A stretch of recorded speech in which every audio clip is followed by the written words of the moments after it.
जय जय रघुवीर समर्थ श्रीमत दासबोध दशक पहिला सवन्नाम समास पहिला मंगलाचरण श्रीराम समर्थ श्रोते पुस्ती कोण ग्रंथ काय बोलिले जेत श्रवण केल्याने प्राप्त काय आहे. ग्रंथाच्या सुरुवातीला श्रोते श्री सद्गुरू समर्थ रामदास स्वामींना विचारत आहेत की आपण जो हा ग्रंथ सांगणार आहात त्याचे नाव काय आहे, यात काय सांगितले आहे आणि हा ग्रंथ श्रवण केल्याने काय लाभ होणार आहे. ग्रंथनाम दासबोध गुरुशिष्यांचा संवाद येतपुरीला विषद भक्ती मार्ग. या प्रश्नावर समर्थ सांगतात की या ग्रंथाचे नाव दासबोध असून यात गुरुशिष्यांच्या संवादातून भक्ती मार्गाचे स्पष्ट वर्णन करण्यात आले आहे. नविदा भक्ती आणि ज्ञान बोललेल्या वैराग्याचे लक्षण बौद्ध अध्यात्म निरूपण निरोपिले. नविदा भक्तीचे स्वरूप ज्ञानाची आणि वैराग्याची लक्षणे सांगून विशेषतः अध्यात्मविद्येचे निरूपण यात केले आहे. भक्तीचन योगे देव निश्चय पावती मानव ऐसा आई अभिप्राव ये ग्रंथी. भक्तीच्या योगानेच मनुष्यास निश्चितपणे ईश्वराची प्राप्ती होते, हा ज्या ग्रंथाचा मुख्य सिद्धांत आहे. मुख्य भक्तीचा निश्चय, शुद्ध ज्ञानाचा निश्चय, आत्मस्थितीचा निश्चय बोलला असे. मुख्यतः भक्ती स्वरूप काय, शुद्ध ज्ञान कशास म्हणावे, आत्मस्थितीची लक्षणे कोणती याविषयीचे निसंदेह प्रतिपादन या ग्रंथात केले आहे. शुद्ध उपदेशाचा निश्चय, सहजमुक्तीचा निश्चय, मोक्षप्राप्तीचा निश्चय बोलला असे. या ग्रंथात उत्कृष्ट उपदेश कसा असतो, सहजमुक्ती म्हणजे काय, मोक्षप्राप्ती कशी करून घ्यावी याविषयी ठाम मते मांडली गेली आहेत. शुद्ध स्वरूपाचा निश्चय, विद्यस्थितीचा निश्चय, अलिप्तपणाचा निश्चय बोलला असे. शुद्ध स्वरूपस्थिती कशी असते, विधी अवस्था म्हणजे काय, अलिप्तपणा म्हणजे निसंगता कशा प्रकारे मिळवावी हे सांगितले आहे. मुख्य देवाचा निश्चय, मुख्य भक्ताचा निश्चय, जीवशुभाचा निश्चय बोलला असे. मुख्य देव कोणता, त्यास कसे जाणावे, जाणता भक्त कसा असतो, जीवशुभ याचे स्वरूप कसे आहेत, यांच्यात काय भेद आहे याचे निसंशय प्रतिपादन करण्यात आले आहे. मुख्य ब्रह्माचा निश्चय, नाना मतांचा निश्चय, आपण कोण हा निश्चय बोलला असे. मुख्य देव म्हणजे परब्रह्म कशास म्हणावे, आपले खरे स्वरूप काय याविषयी मते ठामपणे सांगून नाना मतांच्या गुंतवणुकीमुळे मनुष्य कसा चक्रावून जातो हे त्या मतांचे स्वरूप सांगून स्पष्ट केले आहे. मुख्य उपासना लक्षण, नाना कवित्व लक्षण, नाना चतुर लक्षण बोलला असे. या ग्रंथात मुख्यतः उपासना कशी करावी, कवित्वाची नाना लक्षणे कोणती आहेत, तसेच चातुर्याची विविध लक्षणे कोणती याचे वर्णन आले आहे. मायद्वाचे लक्षण, पंचभूतांचे लक्षण, कर्ता कोण हे लक्षण बोलला असे. मायेची उत्पत्ती कशी झाली, तिचे लक्षणे कोणती, पंचमहाभूतांची लक्षणे कोणती आणि या सर्वांचा कर्ता कोण याविषयीचे विवेचन येथे केले आहे. नाना चिंता निवारिले, नाना संशय छेदिले, नाना आशंका फेडिले, नाना प्रश्न, नाना कुशंका, नाना संशय, नाना आशंका आणि विविध प्रश्न यांचे समाधानकारक निरसन या ग्रंथात करण्यात आले आहे. ऐसे बहुधा निरोपिले, ग्रंथगर्भी जे बोलिले ते अवघेची अनुवादिले न वचे की कदा. या प्रकारे यात अनेक विषयांचे निरूपण केले गेले आहे. या ग्रंथरंभीस त्या सर्वांसंबंधी कसे काय सांगता येईल. तथापि अवघा दासबोध दशक पडून केला विषद, जे जे दशकींचा अनुवाद ते दशकी बोलिला. तथापि एवढे म्हणता येईल की हा ग्रंथ 20 दशकात विभागला गेला आहे व प्रत्येक दशकात 10 समास आहेत. ज्या 10 दशकात जो विषय सांगितला आहे त्याचे विवरण त्या दशकात केले आहे. नाना ग्रंथांच्या समती, उपनिषद, वेदांत, श्रुती आणि मुख्य आत्मप्रचिती शास्त्रीय साहित्य. हा ग्रंथ उपनिषदे, वेदांत, श्रुती तसे इतरही अनेक ग्रंथांच्या आधारे व मुख्यतः शास्त्र प्रचिती व आत्मप्रचितीच्या आधारे लिहिला गेला आहे. नाना समती अन्वय म्हणून मिथ्या म्हणता नये, तथापि अनुभवसे प्रत्यक्ष आता. खरे तर अनेक ग्रंथांच्या आधारे हा लिहिला आहे म्हणून यास मिथ्या म्हणता येणार नाही, हे तुमच्या प्रत्यक्ष अनुभवाला येणारच आहे.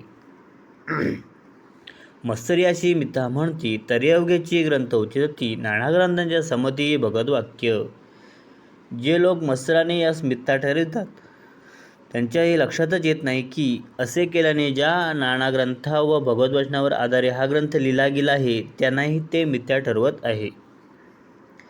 शिवगीता, रामगीता, गुरुगीता, गर्भगीता, उत्तरगीता, अवधूतगीता, वेदाने वेदांत, भगवद्गीता, ब्रह्मगीता, हंसगीता, पांडवगीता, गणेशगीता, यमगीता, उपनिषद, भागवत इत्यादी नाना ग्रंथ संमतीसह बोलिलेत. भगवद्वाक्य यथार्थ निश्चयसी.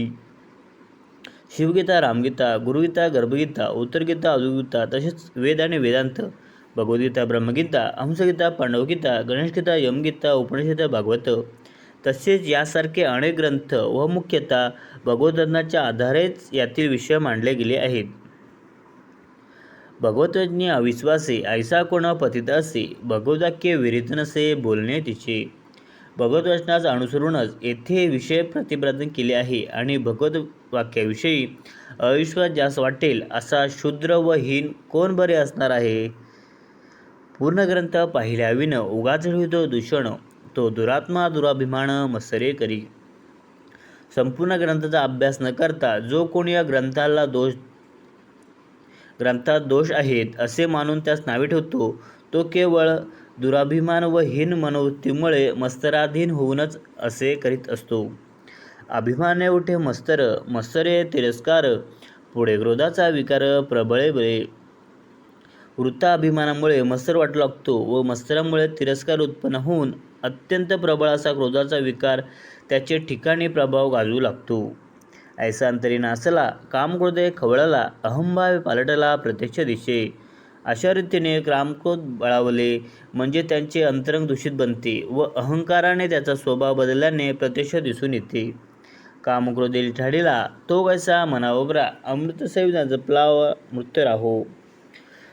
जो कामक्रोधाच्या अधीन झालेला असतो त्यास बाला कसे बरे म्हणावे. अमृत पिण्याने वास्तविक अमृतत्व प्राप्त व्हावयास हवे, पण कामक्रोधास वश झाल्यानेच अमृत पिऊनही राहून मरण ओढवणारच नाही का. आता असे बोलणे अधिकारासारखे घेणे, परंतु अभिमान त्यागणे हे उत्तम. बरे, आता हा विषय राहू दे. या ग्रंथातून ज्याने त्याने आपापल्या कृतीनुसार जे सार ते ग्रहण करावे. मुख्य म्हणजे अभिमानाचा त्याग करून याचा रसास्वाद घ्यावा, हीच योग्य उत्तम गोष्ट आहे. मागास श्रुती आक्षेपिले, जे ग्रंथी काय बोलिले ते सकळीक निरुपले संकळित मार्ग. ग्रंथारंभी श्रोत्यांनी या ग्रंथात काय आहे असा प्रश्न केला होता. त्यासंबंधी सर्व विवेचन येथे थोडक्यात केले आहे. आता श्रवण केल्याचे फल, क्रियाफळाचे तत्काळ, तुटे संशयाचे मूल एक सरा. आता हा ग्रंथ श्रवण केल्याने काय फळ मिळते या प्रश्नाचे उत्तर असे की हा श्रवण केल्याने श्रोत्याच्या मनातील सर्व संशय समूळ नष्ट होऊन त्यांच्या आचरणात तत्काळ फरक पडतो. मार्ग सापडे सुगम, न लगे साधम दुर्गम, सायुज्य मुक्तीचे वर्म ठाई पडे. कुठलेही अवघड साधन करावे न लागता आत्मोन्नतीचा सोपा मार्ग कोणता हे कळून सायुज्यमुक्तीचे रहस्य बसल्या ठिकाणीच अनुभवास हाती येते. नासे अज्ञान दुःखभ्रांती, शीघ्रची येती ज्ञानप्राप्ती, ऐसे आहे फळश्रुती ये ग्रंथी. अज्ञान दुःख विपरीत ज्ञान नष्ट होऊन तत्काळ ज्ञानप्राप्ती होते, हीच याची फळश्रुती होय. योग्यांचे परमभाग्य, अंगी बाणे वैराग्य, चातुर्य कळे यथायोग्य विवेके सहित. योगी ज्याला परमभाग्य मानतात ते वैराग्य अंगी बांधते व अंतर्यामी विवेक उत्पन्न होऊन यथायोग्य चातुर्याची प्राप्ती होते. भ्रांत अवगुणी अवलक्षण, तेची होती सुलक्षण, दूर्कतार्कित विचक्षण समयोजांती. जे श्रवणापूर्वी अस्थिर अंतकरणाचे अवगुणी व अवलक्षणे असतात ते सुलक्षणी, चतुर, तार्किक व कुशाग्र बुद्धीचे तसेच वेळप्रसंग पाहून योग्य आचरण करणारे होतात. अर्षिताची साक्षी होती, पापिताची प्रस्तावते, निंदकाची वंदू लागते भक्तिमार्गासी. जे श्रवणापूर्वी आळशी होते, जे उद्योगी बनतात, जे कोणी पापी होते त्यांना कृतकर्माचा पश्चाताप होऊन त्यांची चित्तशुद्धी होऊ लागते. जे कोणी श्रवणापूर्वी भक्तिमार्गाची निंदा करीत असतात ते आता श्रवणामुळे भक्तीचे महत्त्व कळल्याने तिची प्रशंसा करू लागतात. बद्धची होती मुमुक्ष, मूर्ख होती अतिदक्ष, अभक्ताची पाव होती मोक्ष भक्तिमार्ग. बद्ध असतात ते ग्रंथ श्रवणाचे मुमुक्ष बनतात, मूर्ख असणारे अतिदक्ष बनतात व भक्तिमार्गाचे अवलंबन केल्याने पूर्वी अभक्त असणारेही मोक्षप्राप्ती करून घेतात. नाना दोष ते नासती, पतिततेची पावन होती, प्राणीपायी उत्तम गती श्रवण मात्रे. केवळ श्रवणाच्या योगे नाना दोष नष्ट होऊन पतितही पावन होतात व त्या त्या व्यक्तींना उत्तम गती प्राप्त होते. नाना धोके दे बुद्धीचे, नाना कित संदेहाचे, नाना उदेग संसाराचे नाशती श्रवणे.